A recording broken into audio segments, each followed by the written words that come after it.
नमस्कार प्रेक्षक मित्रांनो, स्वागत आहे आपले भूमी क्रिएशन चॅनलवर। प्रेक्षक मित्रांनो, आज मी तुमच्या समोर एक अशी कहाणी ठेवणार आहे जी ऐकता ऐकता कदाचित तुमचे डोळेही पाणावतील।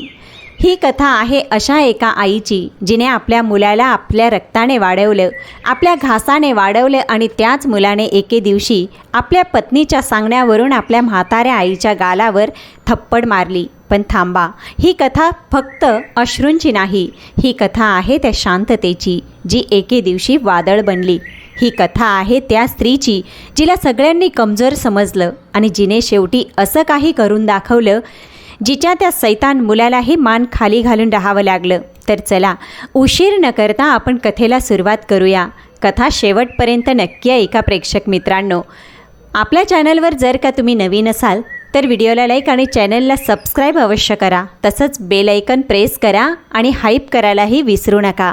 आणि मित्रांनो, कथा पूर्ण ऐकल्यावर कॉमेंटमध्ये नक्की सांगा, जर का तुम्ही त्या आईच्या जागी असता तर काय केलं असतं। संध्याकाळची अंधुकता शहराच्या त्या जुन्या वस्तीत हळूहळू उतरू लागली होती। खिडकीजवळ बसलेल्या कुसुमताईंचे डोळे बाहेर आकाशात उडणाऱ्या पक्ष्यांकडे पाहत होते, जे आपापल्या घरट्यांकडे परतत होते। दर संध्याकाळी हेच दृश्य त्यांच्या छातीत एक हुक उठवत असे। पक्षीही आपल्या घरी परततात आणि मी आपल्याच घरात परकी झाली आहे। कुसुमताईंचं वय जवळपास 68 वर्ष होतं। चेहऱ्यावर पार सुरकुत्या पडल्या होत्या, पण त्या सुरकुत्यांच्या मागे कधी काळी एक हसतमुख स्त्री राहत होती।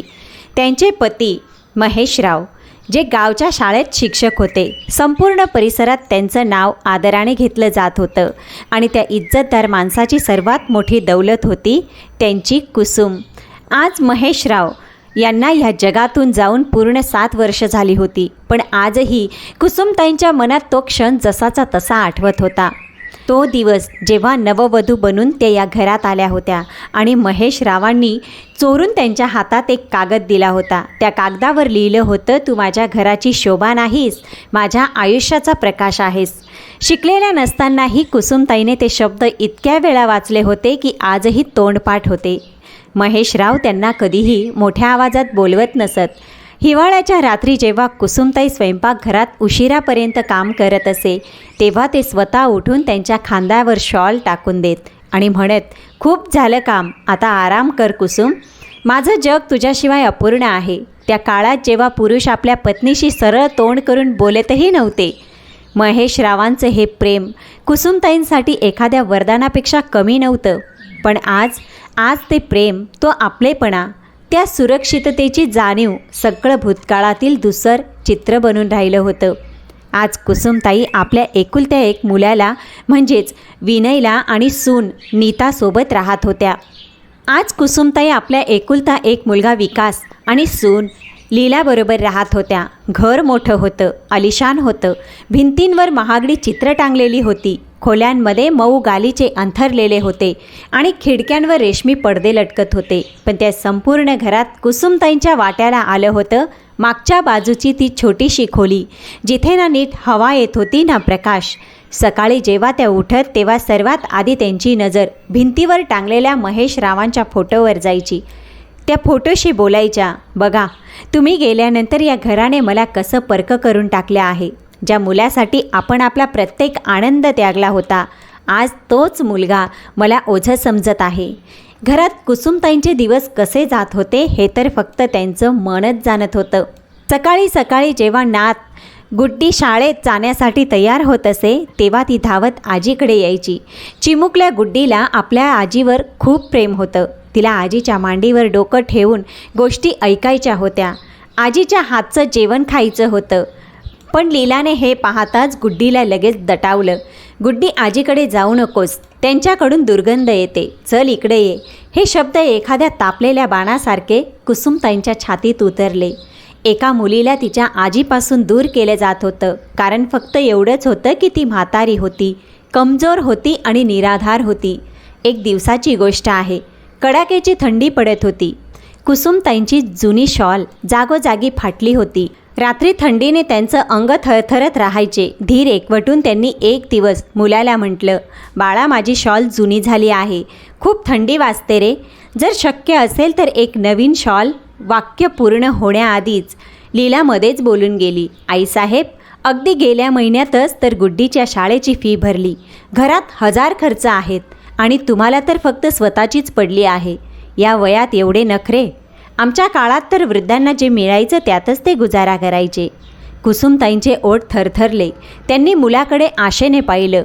कदाचित मुलगा काही बोलेल, कदाचित मुलगा आईची बाजू घेईल. पण विकासने वर्तमानपत्रातून नजर न उचलताच म्हटलं, आई, लीला बरोबर म्हणत आहे. आता थोडे जुळवून घे, नंतर पाहू. तो नंतर कधीच आला नाही. त्या रात्री कुसुमताईने आपली जुनी पेटी उघडली. त्यातून एक धुसरशी साडी काढून जी अंगावर घेऊन त्यांनी थंडीपासून वाचण्याचा प्रयत्न केला आणि स्वतःच त्यांची नजर पेटीच्या कोपऱ्यात ठेवलेल्या त्या कागदावर पडली. महेश रावांनी लिहिलेलं तेच पत्र. तू माझ्या आयुष्याची रोशनी आहेस. पत्र छातीशी धरून त्या हमसून रडू लागल्या. तुम्ही असता तर मला अशा प्रकारे थंडीत तडफडावे लागले असते का? तुम्ही तर स्वतःच्या हातांनी माझ्या खांद्यावर शॉल घालून द्यायचात. आणि आज माझा स्वतःचाच मुलगा.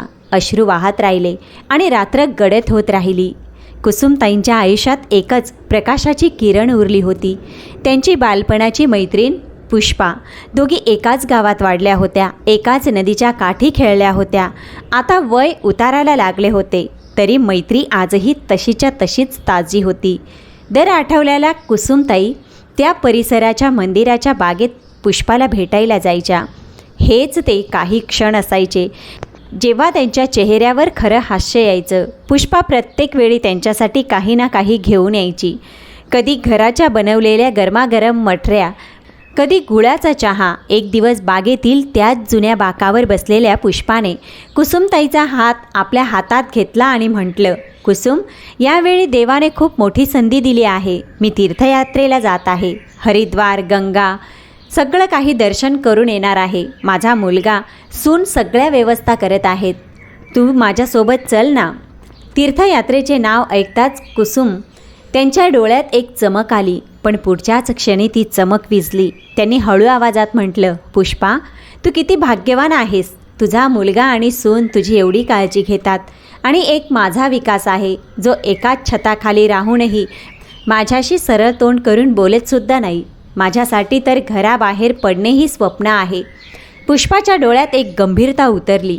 तिने कुसुमच्या डोळ्यात खोलवर पाहिलं आणि म्हटलं, कुसुम, एक गोष्ट कान उघडे ठेवून ऐक. नेहमी गप्प राहणे ही काही चांगली गोष्ट नसते. जेव्हा आपण आपल्या हक्कासाठीही बोलत नाही, तेव्हा लोक आपल्या शांततेला आपली कमजोरी समजून घेतात आणि मग त्याच कमजोरीचा फायदा उठवतात. तूही बोलायला शिक कुसुम, नाहीतर हे लोक तुला आणखी दाबून टाकतील. हे शब्द कुसुमताईंच्या मनात कुठेतरी खोलवर उतरले. घरी परतत असताना त्या मनातल्या मनात हेच शब्द पुन्हा पुन्हा म्हणत राहिल्या. पण घरी पोचताच जणू कोणीतरी त्यांना जमिनीवर आपटून दिले असावे. दरवाजा उघडला आणि समोर लीला उभी होती. डोळ्यात तीक्ष्ण नजर, ओठांवर विषारी हास्य. आल्या का महाराणी? दिवसभर घराबाहेर फिरत राहता आणि घरचे एखादे काम सांगितले तर 100 बहाणे काढता. कोणाला काय माहीत की मागे परिसरात जाऊन आमची बदनामी करत असाल. आज कुसुमताईंच्या मनात पुष्पाचे शब्द घुमत होते. वर्षानुवर्ष जो घोट त्या पीत आल्या होत्या, आज तो त्यांच्या घशात अडकला. त्यांनी पहिल्यांदा हळू पण ठाम आवाजात म्हटलं, सुनबाई, मी या घरचे सगळे काम करते. झाडू, पुसणे, भांडी, कपडे, सगळं काही. फक्त एक दिवस माझ्या मैत्रिणीला भेटायला गेले तर काय गुन्हा केला मी? टोमणे मारणे बंद कर. लीलाचा चेहरा रागाने लालबुंद झाला. तिला श्वासच बसला. तिला वाटले की जी बाई वर्षानुवर्ष गप्पच सगळे सहन करत आली होती, ती आज उलट उत्तर देत आहे. अच्छा, आता तुमची जीभही चालू लागली आहे. ठीक आहे आई, आज विकासला येऊ द्या, मग पाहते तुमची ही जीभ कशी चालते. संध्याकाळी विकास ऑफिसमधून थकून भागून परतला. लीलाच्या डोळ्यात खोटे अश्रू भरून त्यांच्यासमोर ती रडायला सुरुवात करते. विकास, आज तुझ्या आईने माझे जगणे हराम करून टाकले आहे. सगळ्यांसमोर माझा अपमान केला. म्हणते की मी हिच्याकडून काम करून घेते. आता तूच सांग, मी या घरात राहू की नको? किंवा मी या घरात राहीन किंवा तुझी आई? लीलाचे अश्रू आणि तिचे हे शेवटचे शब्द विकासचे डोके जणू सुन्न करून गेले. तो सरळ आईच्या खोलीकडे गेला. दरवाजा ढकलताच तो गरजला, आई? लीलाशी मोठ्या आवाजात बोलण्याची तुझी हिंमत कशी झाली? कुसुमताई थरथरत्या हातांनी मुलाकडे पाहत होत्या. त्यांच्या डोळ्यात वेदना होत्या, पण आवाजात आज एक विलक्षण ठामपणा होता. बाळा, मी काही चुकले का? मी काही बोलले का? अरे, मी चुकीचं काहीच बोलले नाही. मी या घरची नोकराणी नाही, तुझी आई आहे, एवढेच तर म्हटले होते. आई? विकासचा आवाज आणखीनच मोठा झाला. तुम्हाला फक्त स्वतःची पडलेली असते. तुमच्यामुळे माझ्या घरात रोज क्लेश होतो. कदाचित काय बाळा? कुसुमताईंचे डोळे भरून आले. कदाचित मी मरून गेले असते. तुला हेच हवं आहे ना? ज्या आईने आपल्या ताटातून घास काढून तुला भरवला, आज तीच आई तुला ओझं वाटतं का रे? अरे विकास, तुझ्यासारखा मुलगा असण्यापेक्षा मी वांज राहिलेले परवडले असते रे. एवढं ऐकताच विकासचा हात हवेत उचलला गेला. एक जोरदार थापट कुसुमताईंच्या वृद्ध शरीराचा तोल गेला आणि ते भिंतीवर जाऊन आदळल्या. त्यांचं डोकं गरगरलं, कान सुन्न झाले, बोटांचे ठसे उमटले. पण त्या थापटीने फक्त त्यांच्या गालावर मारलं नव्हतं, तिने त्यांच्या आत्म्याला चिरून टाकलं होतं. आणि तेवढ्यात दाराआडून एक चिमुकला आवाज आला. आजी! चिमुकली गुड्डी उंबरठ्यावर उभी थरथरत होती. तिच्या डोळ्यात भीती आणि अश्रू भरले होते. तिने आपल्या पाप्पांना, आपल्या सर्वात लाडक्या आजीवर हात उचलताना पाहिलं होतं. विकास धापा टाकत म्हणाला, यापुढे लीलाविरुद्ध एक शब्दही बोललीस तर ही थापट लक्षात ठेव. आणि तो पाय आपटत खोलीतून निघून गेला. कुसुमताई भिंतीचा आधार घेऊन तिथेच जमिनीवर बसल्या. अश्रू त्यांच्या गालावरून वाहत होते, पण ओठातून एकही हुंदका बाहेर पडला नाही. त्यांनी थरथरत्या हातांनी महेशरावांच्या फोटोला पाहिलं आणि तुटलेल्या आवाजात म्हणाल्या, पाहिलंत ना तुम्ही? ज्या मुलाला आम्ही राजासारखं वाढवलं, त्याने आज आपल्या आईवर हात उचलला. एका बाईच्या सांगण्यावरून जो मुलगा आपल्या आईवर हात उचलतो, तो आयुष्यात कधीच सुखी राहत नाही. विकास, एक दिवस तुला या क्षणाचा खूप पश्चाताप होईल. चिमुकली गुड्डी धावत आजीच्या कुशीत येऊन पडली आणि हुंदके देत म्हणाली, आजी, तू रडू नकोस. मी मोठी झाल्यावर मी तुला कोणालाही मारू देणार नाही. त्या निरागस मुलीच्या शब्दांनी कुसुमताई आणखीनच खचल्या आणि त्याच वेळी कुठेतरी आत एक ठिणगी पेटली. पुढचे काही दिवस कुसुमताई पूर्वीपेक्षाही जास्त शांत राहिल्या. पण ही शांतता आता पूर्वीसारखी नव्हती. ही ती शांतता होती जिच्या आत एक ज्वालामुखी धुमसत होता. पुढच्या वेळी त्या पुष्पाला भेटायला बागेत पोचल्या तेव्हा आपले अश्रू लपवू शकल्या नाहीत. पुष्पा, माझ्या मुलाने माझ्यावर हात उचलला. पुष्पाचा चेहरा रागाने लाल झाला. तिने कुसुमचे खांदे हलवत म्हटलं, आणि तू गप्पच सहन केलंस? कुसुम, तू इतकी कमकुवत कधीपासून झालीस? ज्या आईने मुलाला जन्म दिला, जर तोच मुलगा तिच्यावर हात उचलतो तर ती थापट आईच्या गालावर नाही तर समाजाच्या तोंडावर बसते. आणि तू आहेस की अश्रू वाहून राहिलीस? तर मी काय करू पुष्पा? कुसुमताईने हुंदके देत म्हटलं. मी जाऊ तरी कुठे? माझं या जगात कोणीच नाही ग. पुष्पाने त्यांचा हात घट्ट धरला आणि त्या डोळ्यात डोळे घालून म्हटलं, कुसुम, आज त्याने हात उचलला आहे, उद्या तो तुला घरातूनही बाहेर काढेल. आणि ज्या दिवशी तो तुला निराधार करेल त्या दिवशी तुझ्या मदतीला कोणीही येणार नाही. म्हणून त्या दिवसाची वाट पाहू नकोस. स्वतःच्या पायावर उभी राहा, स्वतःसाठी, तुझ्या सन्मानासाठी. आणि ऐक, जर तर तुझ्या आत्मसन्मानासाठी आवाज उठवला नाहीस तर आज नंतर मला भेटायला कधीही येऊ नकोस. हे शब्द विजेसारखे कुसुमताईंच्या अंतर्मनात उतरले. त्यांनी अश्रू पुसले आणि पहिल्यांदाच आपली पाठ ताठ करत म्हणाल्या, तू बरोबर म्हणतेस पुष्पा, खूप सहन केलं. आता कुसुम कोणाच्याही दयेवर जगणार नाही. आता तू एक नवी कुसुम पाहशील. त्या रात्री त्यांनी पहिल्यांदा आपल्या खोलीचा दरवाजा आतून बंद केला. त्यांनी आरशासमोर उभं राहून स्वतःकडे तासनतास पाहिलं. सुरकुतांनी भरलेल्या त्या चेहऱ्यामागे त्यांना ती स्त्री दिसली, जी कधी मास्टर महेश यांचा अभिमान असायची, जी कधीच कोणाला घाबरत नसायची. मग त्यांनी आपली पेटी उचलली. त्यात महेशरावांनी दिलेल्या जुन्या बांगड्या होत्या, त्यांची काही बचत आणि ती पत्र. एक पत्र वाचता वाचता त्यांचे डोळे भरून आले, ज्यात लिहिलं होतं, कुसुम, तू कमजोर नाहीस. तू तो दिवा आहेस जो वादळातही तेवत राहतो. कधी हार मानू नकोस. ते शब्द आज त्यांच्यासाठी एखाद्या संजीवनीपेक्षा कमी नव्हते. दुसऱ्या सकाळी कुसुमताई थेट महेशरावांच्या जुन्या मित्र आणि वकील रमेशकडे पोहोचल्या. त्यांनी संपूर्ण गोष्ट सांगितली, थापटीपासून सुनेच्या टोमण्यांपर्यंत. रमेशरावांनी गंभीरपणे म्हटलं, ताई, कायदा पूर्णपणे तुमच्या बाजूने आहे. वृद्धांचे पालन पोषणाचा कायदा आहे. तुम्हाला हवं असेल तर तुम्ही तुमच्या मुलाकडून तुमचा हक्क मागू शकता. पण माझं ऐका, खरी ताकद कायद्यात नाही, तुमच्या धैर्यात आहे. जर तुम्ही ठरवलं की तुम्ही स्वतःच्या बळावर जगाल तर कोणतीही ताकद तुम्हाला रोखू शकत नाही. रमेश रावांच्या बोलण्याने कुसुमताईंचा निर्धार पोलादासारखा मजबूत झाला. घरी परतताना त्यांनी एक अटळ निर्णय घेतला.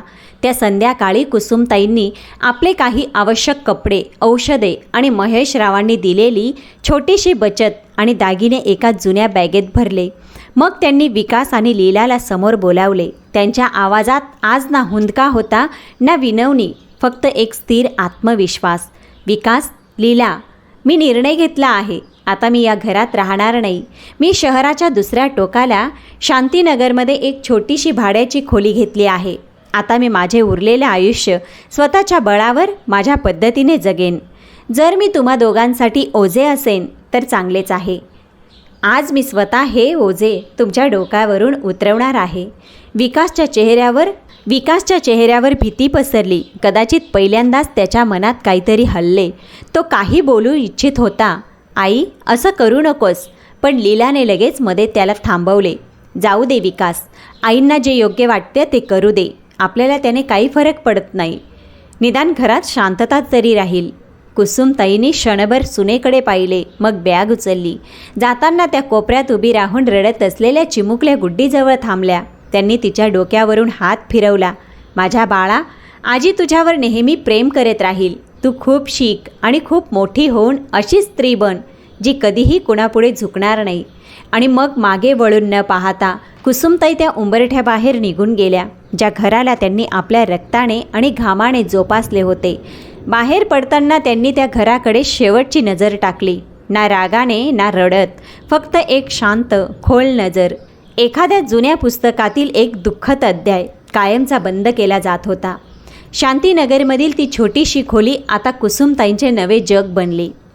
एक खोली, एक छोटेसे स्वयंपाकघर आणि एक खिडकी जिच्यातून मोकळे आकाश दिसत होते. पहिल्या रात्री जेव्हा त्या खिडकीजवळ बसल्या आणि लुकलुकणारे तारे पाहिले, तेव्हा अनेक वर्षानंतर त्यांच्या मनात एक विचित्रसा दिलासा उतरला. असे वाटले जणू आकाश स्वतः त्यांना सांगत होते, आता तू स्वतंत्र आहेस कुसुम. दिवस सोपे नव्हते. बाजारात जाऊन भाजी आणणे, राशनचा हिशोब ठेवणे, वीज पाण्याची बिलं भरणे, ही सगळी कामे त्यांनी अनेक वर्षानंतर एकट्याने केली. सुरुवातीला हात थरथरले, पावले डगमगली, पण प्रत्येक छोट्या कामासोबत त्यांच्या मनात एक नवा विश्वास भरत गेला. त्यांना जाणवले की आत्मनिर्भर होणे म्हणजे फक्त पैसे कमावणे नाही, तर आपल्या प्रत्येक छोट्या मोठ्या कामासाठी स्वतःच्या पायावर उभे राहणे आहे. एके दिवशी पुष्पा त्यांना भेटायला आली आणि म्हणाली, कुसुम, जवळच्या सरकारी शाळेत वृद्ध महिलांना, लहान मुलांना शिकवण्याचे काम मिळत आहे. थोडा पगारही मिळतो आणि मनही रमून राहते. तू प्रयत्न का करत नाहीस? कुसुमताई संकोचल्या. बरं, मी काय शिकवणार पुष्पा? कित्येक वर्ष झाली पुस्तक हातात घेतलेले नाही. पुष्पा हसली. अगं वेडाबाई, ज्या स्त्रीने महेश रावांसारख्या मास्तरांसोबत संपूर्ण आयुष्य घालवले, जिने आपल्या मुलाला शिकवून लिहून या लायकीचे बनवले, ती नाही शिकवू शकणार? आईचा अनुभव कोणत्याही पदवीपेक्षा कमी नसतो. दुसऱ्याच दिवशी कुसुमताई शाळेत पोहोचल्या. मुख्याध्यापकांनी त्यांच्याशी थोडी बोलणी केली. त्यांचा साधेपणा आणि समजूतदारपणा पाहिला आणि लगेचच त्यांना लहान मुलांचा एक वर्ग सोपवला. पहिल्यांदा जेव्हा त्या मुलांसमोर उभ्या राहिल्या तेव्हा त्यांचे हृदय जोरजोराने धडधडत होते. पण जसेच त्यांनी गोष्ट सांगायला सुरुवात केली, पंचतंत्रातील अकबर बिरबलच्या, राजा राणीच्या कहाण्या, मुलांच्या डोळ्यात चमक आली. मुले त्यांच्या बोलण्यात अशा प्रकारे हरवून गेली जणू त्यांना एखादी जादूगरणी भेटली होती. वर्ग संपल्यावर एका चिमुकल्या मुलाने येऊन त्यांचा हात धरला. आजी, तुम्ही उद्याही याल ना? तुम्ही खूप छान गोष्ट सांगता. त्या एका वाक्याने कुसुमताईंचे मन जिंकून घेतले. कित्येक वर्षापासूनच्या सन्मानासाठी, ज्या प्रेमासाठी त्या घरात आसुसलेल्या होत्या, ते आज या अनोळखी मुलांच्या डोळ्यात त्यांना मिळत होतं.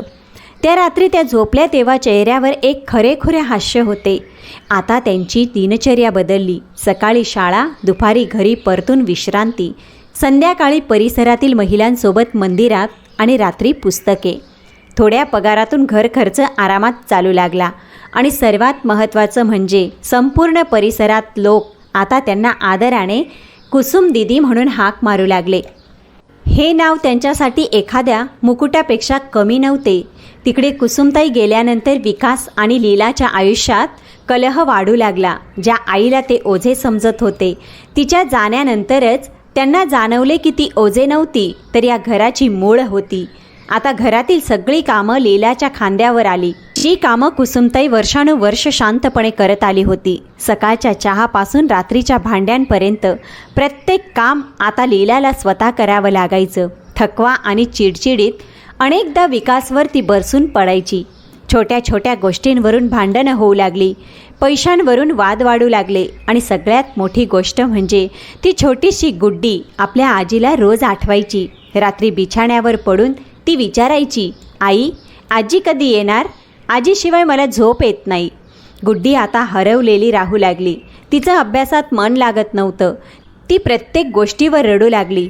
एक रात्री विकास आपल्या बिछाण्यावर पडून छताकडे पाहत होता, तेव्हा त्याच्या कानात आईचे शेवटचे शब्द घुमले. जो मुलगा आपल्या आईवर हात उचलतो तर कधीच सुखी राहत नाही. त्याची छाती जणू एखाद्या ओझ्याने दाबली जाऊ लागली. त्याला आठवलं, लहानपणी जेव्हा तो आजारी पडायचा तेव्हा आई पूर्ण रात्र जागून त्याच्या उशाशी बसून राहायची. जेव्हा घरात फक्त एकच भाकरी उरायची तेव्हा आई स्वतः उपाशी राहून ती भाकरी त्याच्या ताटात ठेवायची आणि त्याच आईवर त्याने हात उचलला. पहिल्यांदा विकासच्या डोळ्यातून अश्रू वाहू लागले. एका मुलाचा पश्चाताप जो आता खूप उशिरा जागा झाला होता. दुसऱ्या सकाळी विकास स्वतःला रोखू शकला नाही. तो शांतीनगरात आपल्या आईच्या छोट्याशा घरी पोहोचला. दार ठोठावलं. कुसुमताईने दार उघडलं. समोर विकासला पाहून त्या क्षणभर थबकल्या, पण त्यांचा चेहरा शांत होता. विकास उंबरठ्यावरच गुडघ्यांवर बसला. त्याच्या डोळ्यातून अश्रू वाहू लागले. आई, मला माफ कर ग. माझ्याकडून खूप मोठी चूक झाली. मी आंधळा झालो होतो, बहिरा झालो होतो. मी तुला परत घरी घेऊन जाण्यासाठी आलो आहे. आता मी तुला कोणताही त्रास होऊ देणार नाही. गुड्डी रोज तुला आठवते. आई, प्लीज परत चल. कुसुमताईने त्याला उठवलं. त्यांचे हे डोळे पाणावले होते. शेवटी आईचं हृदय होतं, पण त्यांच्या आवाजात एक ठामपणा होता. मुला, माफ करणं आणि विश्वास ठेवणं या दोन वेगळ्या गोष्टी आहेत. एक आई आपल्या मुलाला 1000 वेळा माफ करू शकते आणि मीही तुला माफ करते, पण त्या घरात परत जाऊन पुन्हा तोच अपमान सहन करणं आता हे माझ्याकडून होणार नाही. आई, मी वचन देतो. विकास विनवणी करू लागला. इज्जत वचनांनी मिळत नाही बाळा. कुसुमताईने कोमलतेने पण ठामपणे म्हटलं, इज्जत रोजच्या वागणुकीतून मिळते. तू मला शिकवलंस की या घरात माझी काहीच जागा नाही, पण आज या जगाने मला शिकवून दिलं की माझी जागा कुठे आहे. इथे, जिथे मुलं मला आजी आई म्हणतात, जिथे लोक मला कुसुम दीदी म्हणतात, आदर देतात. आता मी कोणाच्या दयेची मोहताज नाही. मग त्यांनी विकासच्या खांद्यावर हात ठेवला आणि मृदू आवाजात म्हटलं, जर तू खरंच बदलू इच्छित असशील तर मला परत घेऊन जाण्याची गरज नाही. तू तुझं घर असं बनव जिथे लीलाही आनंदी राहील आणि उद्या लीलाची आई आली तर तीही सन्मानाने राहू शकेल. आणि गुड्डीला असे संस्कार दे की ती कधीही कोणत्याही वडीलधाऱ्याचा अपमान करू नये. बस हीच माझी खरी सेवा असेल.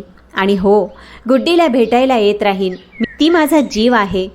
विकासने वाकून आईचे पाय स्पर्श केले. त्याच्या मनातील अहंकार आज पूर्णपणे चक्काचूर झाला होता. तो जड अंतःकरणाने पण एका नव्या जाणीवीसह परत गेला. कुसुमताई दारात उभ्या राहून त्याला जाताना पाहत राहिल्या. डोळे पुन्हा भरून आले, पण यावेळी अश्रू दुःखाचे नव्हते. त्यांनी मनातल्या मनात विचार केला, काही नाती तुटल्यानंतर पुन्हा जुळून येतात, पण पूर्वीसारखी कधीच होऊ शकत नाही. काही तडे राहूनच जातात, पण कदाचित हेच जीवन आहे. वेळ पंख लावून उडत राहिला. शाळेत कुसुमताईंचा मान सन्मान दिवसेंदिवस वाढत गेला. मुले त्यांच्यावर खूप प्रेम करायचे. पालक त्यांचा आदर करायचे. एके दिवशी शाळेत एक मोठा कार्यक्रम आयोजित करण्यात आला. संपूर्ण शहरातील मान्यवर लोक जमले होते आणि त्या मंचावर टाळ्यांच्या कडकडाटात कुसुमताई यांना बोलवण्यात आले. प्रेरणादायी महिला सन्मानासाठी जेव्हा त्या हळूहळू मंचावर पुढे गेल्या तेव्हा संपूर्ण सभागृह टाळ्यांनी दुमदुमून गेले. मंचावर उभे राहून त्यांनी थरथरत्या आवाजात एवढंच म्हटलं, मी कधी विचारही करू शकत नव्हते की आयुष्याच्या या वळणावर मला हा सन्मान मिळेल. एक काळ असा होता जेव्हा मी माझ्याच घरात परकी होते, निराधार होते.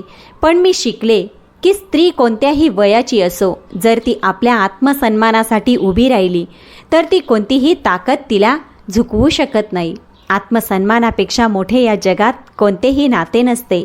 संपूर्ण सभागृह टाळ्यांनी दुमदुमून गेले आणि त्या गर्दीत एका कोपऱ्यात उभा विकास आपल्या आईकडे पाहत राहिला.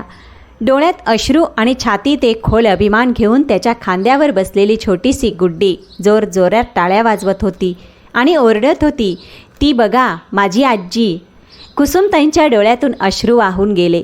पण यावेळी हे अश्रू वेदनेचे नव्हते, समाधानाचे होते, विजयाचे होते. त्यांनी आकाशाकडे पाहिलं, जणू महेश रावांना म्हणत होत्या, पाहिलंत ना तुम्ही, तुमची कुसुम तुटली नाही तर आधीपेक्षा अधिक मजबूत होऊन उभी राहिली. आयुष्याने मला तोडण्याचा प्रयत्न केला, पण मी स्वतःला पुन्हा घडवून घेतलं. तर मित्रांनो, ही होती आपली आजची कुसुमताईंची कथा, ज्यांनी आपल्या अश्रूंना आपली ताकद समजलं. या कथेतून आपल्याला एक अतिशय खोल शिकवण मिळते. मग आई असो, बहीण असो किंवा मुलगी, जर तिचा अपमान झाला तर गप्पच सहन करत राहणे ही सर्वात मोठी चूक आहे. शांत राहिल्याने नेहमीच सन्मान मिळत नाही, कधीकधी ती कमजोरी बनते. आपल्या आत्मसन्मानासाठी आवाज उठवणे ही काही बंडखोरी नाही, हे आपल्या अस्तित्वाचे रक्षण आहे. आणि सर्व मुलांसाठीही यात एक धडा आहे. ज्या आईने तुमचे बोट धरून चालायला शिकवले, वृद्धापकाळात तिचा हात धरणे हे तुमचे कर्तव्य आहे, उपकार नाही. जो हात आईवर उचलला जातो तो एक दिवस स्वतःच लाजेने झुकतो. आता मला तुम्हाला विचारायचं आहे, जर तुम्ही कुसुमताईंच्या जागी असता तर काय केले असते? गप्प राहिला असतात की आवाज उठवला असता? मला कॉमेंटमध्ये नक्की सांगा. जर ही कथा तुमच्या मनाला भिडली असेल तर तिला लाईक नक्की करा. आपल्या कुटुंबियांसोबत आणि आपल्या मित्रांसोबत शेअर करा. आणि जर तुम्ही नवीन असाल तर आपल्या चॅनलला सबस्क्राईब करायला विसरू नका. तुमचे एक लाईक आणि सबस्क्राईब मला अशा आणखी मनाला भिडणाऱ्या कथा आणण्याचे धैर्य देतो. चला तर मित्रांनो, भेटूया पुढच्या कथेसोबत. तोपर्यंत स्वतःची काळजी घ्या.